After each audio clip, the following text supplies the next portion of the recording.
Job desired to speak to the Almighty, is to argue about his case to God, and that's what he's scared to talk to God about. Now he's scared that God gonna take his life, but then he asked God to take his life.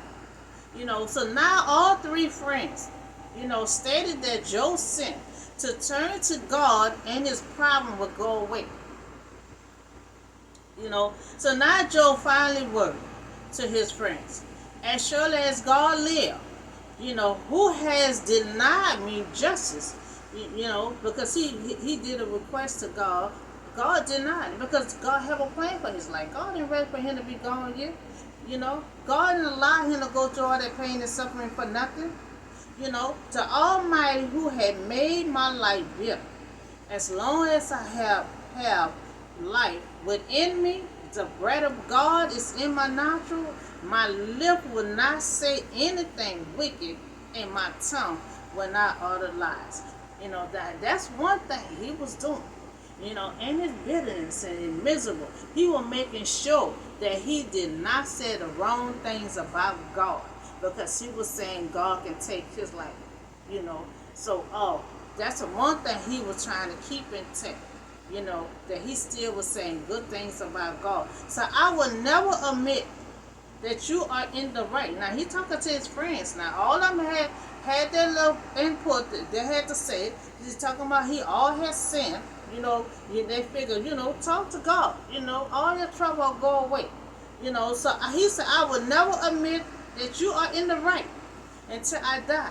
I will not deny my integrity. Let go of it. These three men had stopped answering Job because he was righteous in his own eyes, and three friends became very angry, with Job for justifying himself rather than God. Now Job also was angry with his three friends, because they had found no way, to refute Job, and yet they had condemned him. They couldn't find no wrong with Job, but they condemned him. You know, uh, Not one of them had proved Job wrong. Not one of them. They kept on saying about sin. They kept saying, but they never said what he said about. They couldn't find nothing wrong with Job or that he did anything. They assumed that he sinned. Talk to God.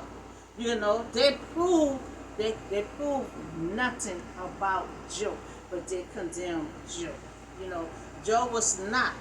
Job has not did anything wrong to go through what he went through.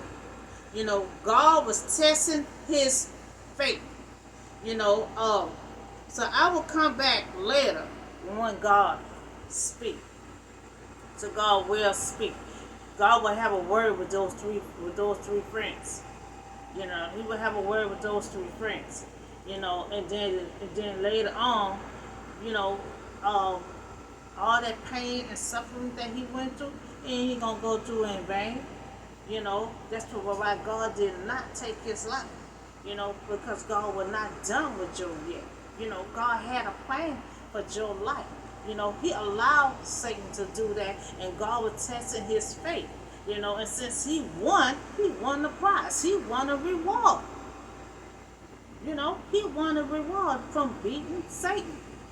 You know, when you did not give in to Satan, and you did not curse God, there are a reward for you.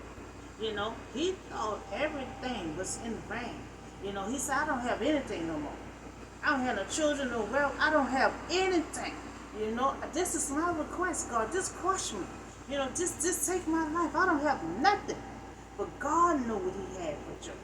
God knew what he had for Job. I'm not taking your life. I got a plan for your life. I'm going to restore everything back to you. And nothing is going in vain. Your pain is suffering. It's made history. And we know that's all we talk about. Job in this story right here. And we learning a whole lot from Job. Now, certain things, I had to, correct and tell y'all what to do and not to do. When you're in a storm, encourage yourself. Don't low rate yourself. You know, don't have no low self-esteem. You know, build yourself, encourage yourself. Um, I wrote a list down, like I told y'all before. Encouragement. You know, I have 3 pages of it, and I read it every day when I do my fasting. You know, encourage yourself. You know, put that in your brain, in your mind. Let your subconscious suck that in. You have to put encouragement to your subconscious. You know, and it was keep it in there. You know, because if you keep be putting negative stuff and have low self esteem and talking about take your life and all that, it may happen. So that's why I don't never talk like that. I always say I want to live. You know, I want to live, I want to win. That's how you have to talk.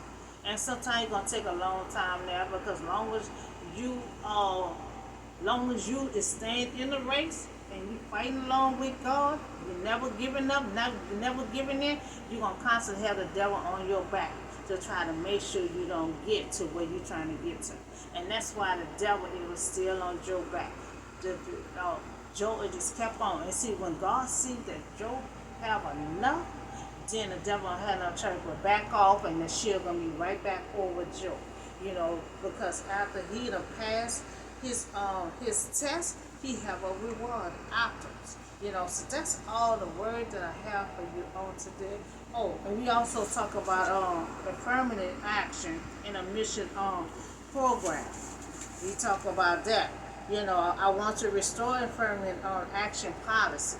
You know, executive order. And this order had been in place since 1965. Now, all of a sudden, all these orders have been in place in the 50s and the 60s. You know, but they're undoing all these policies. You know, so I said restore, you know, affirmative action policy.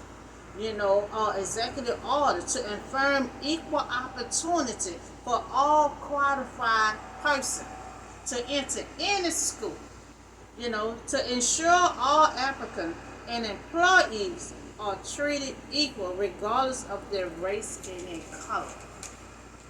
And I also talk about restored admission program. You know, restore admission program to ensure all persons are accepted in someone as a student. You know, or enter a place or any kind of facility that you're trying to enter. This program allow all to have the right to enter. You know, because sooner or later, if this pass through, you know, certain people will not be accepted in hospitals, you know, restaurants, you know, stores, you know, schools. You know, they're trying to do all that now. You know, so that's why, you know, that's why I'm trying to put all these policies back in place. You know, back in place where they belong. So anybody, you know, that's qualified person, you know, to try to apply for any school, you know, you should be able to go to that school. You should be able to enter that school. You know, we shouldn't have signs out there, you know, so talk about you can't enter this restaurant. If you can't enter this hospital, you know, we cannot accept you because this policy go through, you know, and that's how it's gonna be. You know, certain hospitals will not accept you, restaurants and stores. So I'm trying to break this cycle right here because we're not gonna live back in the 50s.